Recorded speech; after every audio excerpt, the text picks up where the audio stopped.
안녕하세요, 박미수 원장입니다. 항상 구독해 주시고 좋아요를 눌러주셔서 진심으로 감사드립니다. 오늘은 당이 들어가는 문은 잘 열고 당뇨로 들어가는 문은 당연히 잠궈야 되겠죠. 잘 잠그는 인슐린 영양소 열쇠 6가지, 당의 열쇠를 잘 기능하게 해주는 영양소 열쇠 6가지를 제가 말씀을 드릴 건데요. 당뇨를 예방하려면 이건 열쇠 잘 맞춰주시면 됩니다. 자, 바로 그게 인슐린 열쇠죠. 자, 인슐린의 작용은 뭐냐면요, 음식을 먹으면 당이 들어오잖아요. 그럼 인슐린이 가가지고 당하고 결합을 합니다. 그리고 이거를 나중에 필요할 때 낼 수 있게끔 창고에 넣어야 되겠죠. 그 창고가 바로 간, 근육, 그리고 지방세포죠.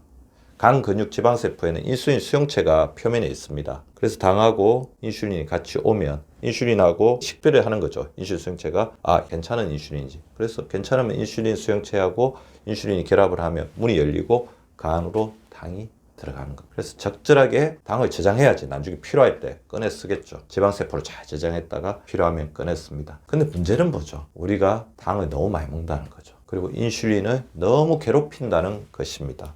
자, 이렇게 하다 보면 인슐린의 기능이 떨어집니다. 당이 너무 많이 도니까 너무 가로하죠. 그리고 창고는 가득 차는데 계속해서 끌고 오면 받아주는 인슐린 수용체가 너는 더 이상 못 받겠다, 인슐린에 대해서 퇴짜를 놓기 시작하는 거죠. 그러니까 어떻게 됩니까? 창고로 들어가야 될 당들이 못 들어가고 혈액 속에 정처 없이 방황을 하게 됩니다.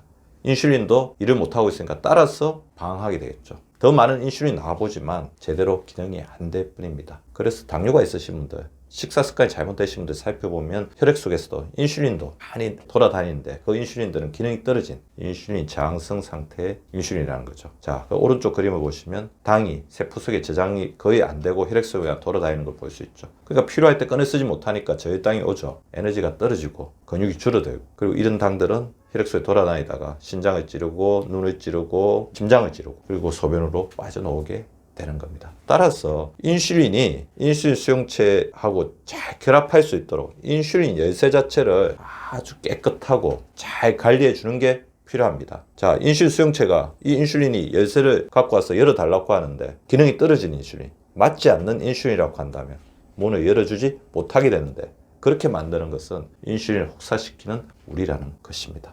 인슐린 열쇠를 잘 맞춰줘야지 당은 창고 안에 잘 집어넣고 이 못 들어간 혈당이 돌아다니면서 과도하게 돌아다니면서 소변으로 도는 당뇨는 예방할 수 있습니다. 그래서 인슐린 열쇠를 얼마나 잘 맞춰주느냐가 당뇨를 예방하고 우리 몸의 에너지를 잘 조절할 수 있게 도와주는 핵심적인 과제라는 것이죠. 그럼 인슐린 열쇠를 잘 맞추려면 일단 운동이 중요합니다. 식후 30분에 가볍게 운동해 주십시오. 식후 30분에는 인슐린이 굉장히 힘들게 일하고 있을 때거든요. 그때 우리가 운동해주면 인슐린 열쇠가 성능이 좋아지겠죠. 근데 이 운동은 복합적인 운동이면 좋습니다. 운동을 할 때 특히 당뇨 전 단계나 당뇨가 있으신 분들은 복합적 운동을 해주셔야 됩니다. 복합적 운동 뭐죠?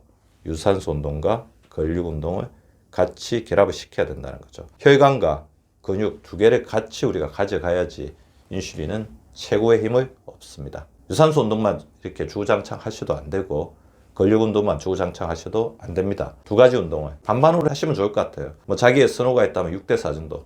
나는 근력 운동이 좀 더 좋아. 근력 운동 6, 유산소 운동, 뭐 달리기나 걷기가 좋아. 그러면 유산소 운동 6, 그 정도는 하셔도 될 것 같지만 될 수 있으면 균형을 맞춰줄 수 있도록 해주시면 좋을 것 같고요. 그 다음에 인슐린 열쇠를 맞추는 데 있어서 가장 중요한 원칙 중에 하나가 너무 심한 운동은 안 됩니다. 특히 공복 시에. 그러면 저혈당에 빠지고 여러 가지 활성산소, 피로물질이 많이 나오면서 오히려 인슐린 열쇠의 기능을 떨어뜨릴 수가 있습니다. 그리고 꾸준히 규칙적으로 하는 게 좋죠. 일주일에 3회 이상, 30분 이상 반드시 운동해 주시기 바랍니다. 운동이 인슐린 열쇠를 맞추는 첫 번째 키입니다. 두 번째, 인슐린 열쇠를 맞추는 두 번째 키는 바로 수면인데요. 수면. 무조건 더 자야 됩니다. 대부분 제가 당뇨 전 단계나 당뇨 이렇게 하는 인슐린 기능이 떨어지는 분들을 살펴보면 잠이 절대적으로 부족한 경우가 많습니다. 잠을 더 자야 됩니다. 물론 불면증 때문에 고통받으시는 분들이 있지만 잠을 더 자는 것들 시간 속에서 할애해 주는 게 굉장히 필요할 것 같고요. 그 다음에 잠을 더 자는 것 못지않게 중요한 게 수면의 질이죠. 자면서 성장 호르몬과 멜라토닌을 잘 분비를 시켜야 됩니다. 불 끄고 소리 끄고 주무십시오. 침실 온도와 습도를 잘 조절하는 게 굉장히 중요하고요. 그 다음에 발은 따뜻하게 해서 혈액순환이 잘 되도록, 수족냉증 때문에 깊은 잠을 자는 것이 방해받지 않도록 하는 게 중요합니다. 위식도 역류를 잘 조절하는 게 필요해요. 위식도 역류가 심하면 자면서도 계속 위산이 역류되기 때문에 깊은 잠을 자는 것을 방해를 하거든요. 그래서 너무 심하신 분들은 자기 전에 미식도 역류약을 드시는 것도 나쁘진 않고요. 잘 때 상반신을 조금 일으켜서 자는 자세, 그리고 낮에 충분하게 걸어주시면서 위운동을 활성화시키고 변비를 예방해 주는 것도 굉장히 중요할 것 같습니다. 소화효소도 굉장히 도움이 되죠.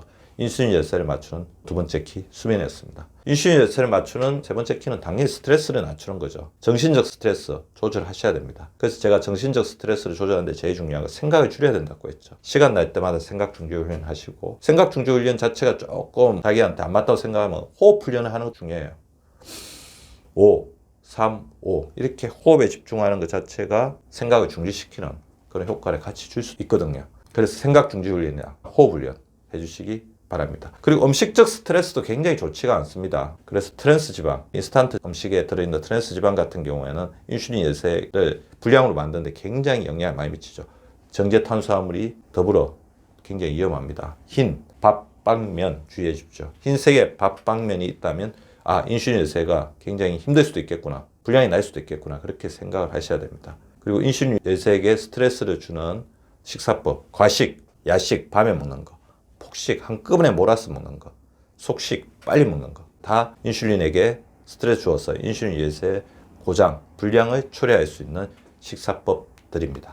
자, 인슐린 열쇠를 맞추는 영양소 제가 6가지 정도를 말씀드리고 싶은데요. 유산균, 오메가3, 레스베라트롤, 크롬, 마그네슘, 아연입니다. 자, 이렇게 외국의 문헌들을 다양하게 검색을 하면서 어떤 영양소가 좋을지 조금 검색을 해봤고요. 이 6가지는 우리 구독자분들도 많이 드시고 계시고 잘 알고 계시는 영양소일 거라고 생각이 되는데요. 특히 이제 당뇨 전 단계나 당뇨가 있으신 분들은 이런 영양소 섭취에 대해서 조금 더 균형 있게 하실 수 있도록 노력을 해주시기 바랍니다. 유산균은 장의 세균 수백 균형을 맞추면서 비만이라든지 우리 몸의 면역력에 관여를 하기 때문에 인슐린에게 좋은 영향을 줄 것 같고요. 오메가3 같은 경우에도 지방간을 완화시키고 중성지방을 떨어뜨리면서 혈관의 염증을 완화시키기 때문에 인슐린의 기능을 도와주는 역할을 하게 됩니다. 레스베라트롤은 대표적인 폴리페놀, 항산화 영양소죠. 포도, 크랜베리, 라즈베리, 땅콩, 오디 등이 많이 들어있고 항산화 작용으로 인해서 인슐린에게 주어지는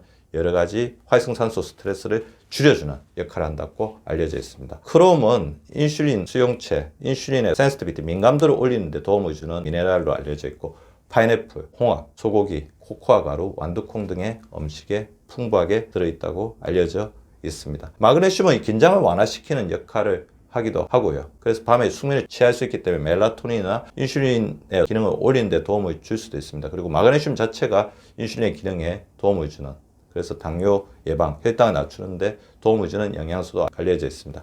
대두, 다시마, 바나나, 아몬드. 그래서 밤에 특히 아까 제가 조금 더 주무시라고 그랬죠. 밤에 잘 주무시지 못하는 분들은 밤에 주무시기 전에 바나나, 아몬드 조각을 잘라서 아니면 아몬드 몇 개 정도 드시면 이 마그네슘 자체가 긴장을 완화시키면서 숙면을 취하게 하는데도 도움을 줄 수 있습니다. 아연은 특히 베타세포의 기능과 인슐린 분비를 촉진하는 데 도움을 주는 미네랄로 알려져 있으면서 혈당 조절에 도움을 주는 영양소로 알려져 있습니다. 미국 보건부가 정한 아연의 하루 권장 섭취량은 11mg인데 계란, 오렌지콩, 햄프시드, 호박씨, 치즈, 잣, 견과류 등에 풍부하게 들어있으니까 계란이나 견과류 등을 잘 드시면 더 좋을 것 같습니다. 제가 말씀드린 6가지 영양소 이미 많이 드시고 계실 것 같은데요. 잘 살펴보다 보면 여러 가지 공통점이 있는 음식들이 있을 것 같습니다.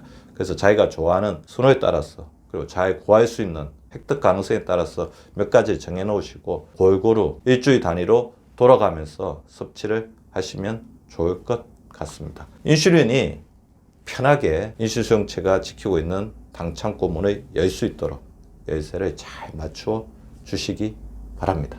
구독과 좋아요는 박미수 박사 TV를 지속시키는 생명력입니다. 많이 구독해 주시고 좋아요를 눌러 주시기 바랍니다. 항상 감사드립니다.